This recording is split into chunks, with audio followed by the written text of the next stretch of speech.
Well, let's look at federal issues. Labor is looking to seize back control of the narrative on migration after the detainee debacle of last month. They now say Australia needs to crack down on migration. Here's Anthony Albanese. By ensuring Australia can get the skilled workers that Australia needs, but putting an end to any abuse and any rorts. Treasury forecasts show that migration is expected to decline substantially over the coming financial year. The new migration strategy we'll announce this week will bring migration back to sustainable levels. Kel, about time the government announced they'd do something on migration? Yes, and the interesting thing is he came across this policy by going through the documents of Peter Dutton. Like most of the recent really good decisions by this government, they come from the... Peter Dutton is just about the Prime Minister of Australia in opposition. It's just amazing.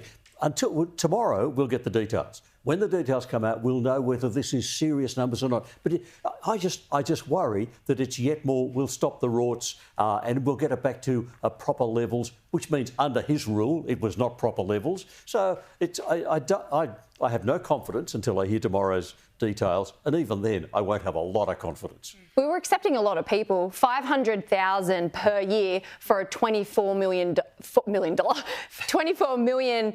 person population nation. Think about America, for example. Since I think 2007, they've taken on average about 1 million immigrants per year. They have 130 million. So we were just shy of that. It's absolutely insane. We have a housing crisis here at the moment.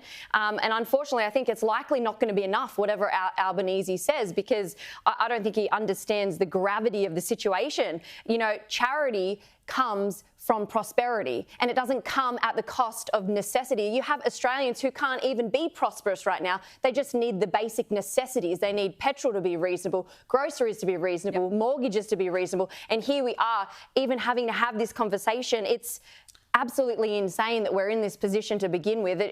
We shouldn't have been allowed to get here. And I'm not saying we shouldn't be charitable, but it doesn't come by sacrificing Australians. But this is not a charitable migration program we're talking about. This is a skilled migration program to fix the skills shortages that we already have, to plug the gap. So there are plenty of skilled workers who were let off because they didn't get a vaccine. No, but there are plenty of employers who say they simply cannot find skilled or unskilled workers in Australia to fill the gaps they need. Isn't this a situation where Albanese's created a problem and now he says, but don't worry, I'm going to solve it. Absolutely. Your champion. The problem is that they were warned about this months ago. Peter Dutton even said in his budget reply speech, he said deliberately that the migrant situation is going to worsen the cost of living and the housing problem. Right. And here we are.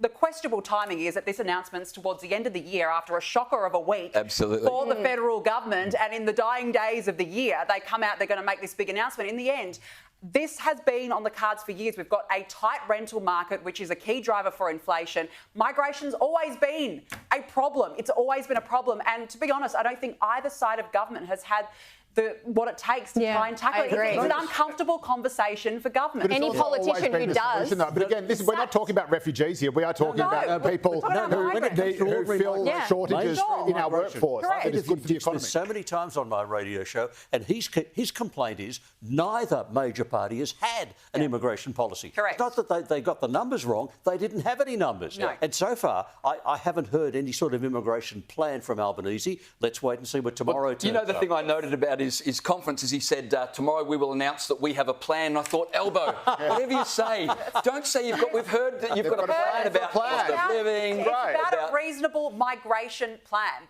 And that is not a difficult ask. As you said, Evelyn, it's been, 500,000 people in 12 months. It's crazy. We don't have the infrastructure for it. We don't have the housing for it. That's why you have to make sure that you're not getting, again, why you're not getting any rorders and you're not getting any people who are using, for example, the school student visas as a backdoor into asylum seeking. But again, I thought this was well played in terms of the timing of the issue, because it got Claire O'Neill off the hook for the detainees scandal. And of course, as I've been saying for weeks and weeks, the government needed to drop a really big bomb on cost of living to say, we're listening, we know it's a problem, we're going to do something big to try and fix it. They were so desperate to change the narrative. That was literally an announcement to announce a coming announcement.